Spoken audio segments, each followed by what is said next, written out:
എല്ലാവർക്കും നമസ്കാരം.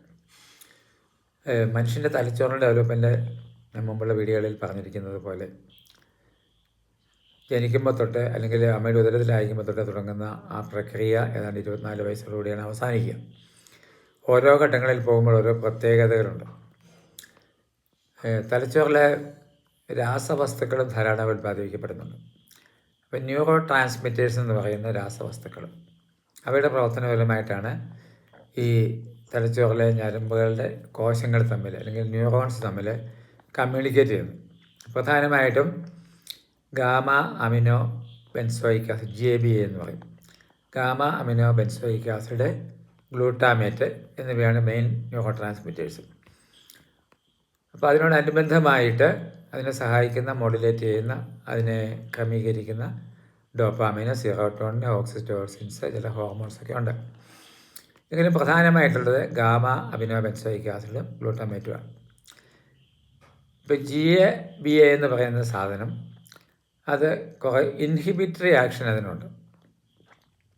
എന്ന് പറഞ്ഞാൽ നമ്മൾ അമിതമായിട്ട് എക്സൈറ്റഡ് ആകുമ്പോൾ, നമ്മൾ ചില കാര്യങ്ങൾ വൈകാരിക നമുക്ക് കൂടി കഴിയുമ്പോൾ, സെക്സിൻ്റെ കാര്യത്തിലാവാം, ഡ്രഗിൻ്റെ ആഗ്രഹത്തിലാവാം, അല്ലെങ്കിൽ ചില അഡ്വഞ്ചറസ് പ്രവൃത്തികൾ ചെയ്യുന്ന കാര്യത്തിലാവാം, നമുക്ക് അപകടങ്ങൾ ഉണ്ടാകാതിരിക്കാൻ നമ്മളെ ഒന്ന് അല്പം ക്രമീകരിക്കുവാനും തടയുവാനും ആലോചിക്കാൻ സമയം തരാനും ഒക്കെ വേണ്ടി നമ്മൾ ഇൻഹിബിറ്ററി ആക്ഷൻ എടുക്കുന്നതാണ് ഈ GABAയുടെ ജോലി. എന്നാൽ ഈ കൗമാരപ്രായക്കാരിലെ ഈ GABA വളരെ കുറവാണ്.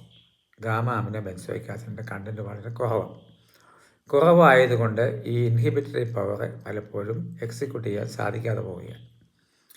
ഇതുകൊണ്ട് കൗമാരപ്രായക്കാർക്ക് തീരുമാനങ്ങൾ എടുക്കുമ്പോൾ പലപ്പോഴും അബദ്ധങ്ങൾ വരാം പല സ്ഥലങ്ങളിലും. രണ്ടാമത്തത് ഈ ഡോപ്പാമിൻ എന്ന് പറയുന്ന ഒരു ഹോർമോണുണ്ട്. നിങ്ങൾക്കൊക്കെ അറിയാം, നമ്മളൊരു കാര്യം ചെയ്യുമ്പോൾ ഈ ഡോപ്പാമിൻ എന്തിനാണ് നമ്മളിൽ ഉണ്ടായിരിക്കുന്നത് ചോദിച്ചാൽ, പഴയ കാര്യങ്ങളിൽ നമ്മൾ കാട്ടിൽ താമസിച്ച് നമ്മുടെ മാതാപിതാക്കന്മാരുണ്ടെങ്കിൽ പൂർവികർ, അപ്പോൾ ഒരു കടുവ വന്നെന്ന് വിചാരിക്കും. ആ കടുവ വന്നു കഴിഞ്ഞാൽ ആ കടുവയെ രണ്ട് തരത്തിൽ നമ്മൾ ഡീൽ ചെയ്യാം നമുക്ക്. ഒന്ന് ഫൈറ്റ് അല്ലെങ്കിൽ ഫ്ലൈറ്റ്. ഫൈറ്റ് എന്ന് പറയുന്നത് നമ്മൾ ഫൈറ്റ് ചെയ്തതിനെ കൊല്ലാം അല്ലെങ്കിൽ നമ്മൾ ഓടി രക്ഷപ്പെടാം. രണ്ടായാലും നമ്മുടെ ജീവൻ രക്ഷിക്കുകയാണ് നമ്മൾ ചെയ്യുക. അപ്പോൾ ഇങ്ങനെ ജീവൻ രക്ഷിക്കുന്ന ആ ഫൈറ്റ് ഓർ ഫ്ലൈറ്റ് റെസ്പോൺസ്, അത് നമ്മൾ ചെയ്യുമ്പോൾ നമ്മുടെ ജീവൻ രക്ഷപ്പെടുകയാണ്. അപ്പോൾ ജീവൻ രക്ഷപ്പെട്ട് കഴിയുമ്പോൾ, അപ്പോൾ ജീവൻ രക്ഷപ്പെടുത്തുന്ന അത്തരം കാര്യങ്ങൾ വീണ്ടും നമ്മൾ ചെയ്യാനായിട്ട് നമ്മുടെ തലച്ചോറ് നമ്മളെ ഒന്ന് പ്രേരിപ്പിക്കും. ഡോപ്പാമിൻ എന്ന് പറഞ്ഞ ഹോർമോൺ സെക്രേറ്റ് ചെയ്യും. ഒരിക്കൽ ഡോപ്പാമിൻ സെക്രേറ്റ് ചെയ്തൊരു സന്തോഷം ഉണ്ടായിക്കഴിഞ്ഞാൽ വീണ്ടും അത്തരം സന്തോഷമുള്ള കാര്യങ്ങൾ ചെയ്യാൻ നമ്മൾ പ്രചോദിതരാകും. അപ്പം വീണ്ടും കടുവയെയോ ശത്രുക്കളെയോ കാണുമ്പോൾ നമുക്ക് ഈ ഡോപ്പാമിൻ സെക്രേഷൻ്റെ ആ ഓർമ്മ കൊണ്ട്, അതിൻ്റെ പ്രചോദനം കൊണ്ട് നമുക്ക് വീണ്ടും ആ ശത്രുക്കളിൽ നിന്ന് രക്ഷപ്പെടാനുള്ള ഒരു തോന്നലുണ്ടാകും, ഒരു ആഗ്രഹമുണ്ടാകും.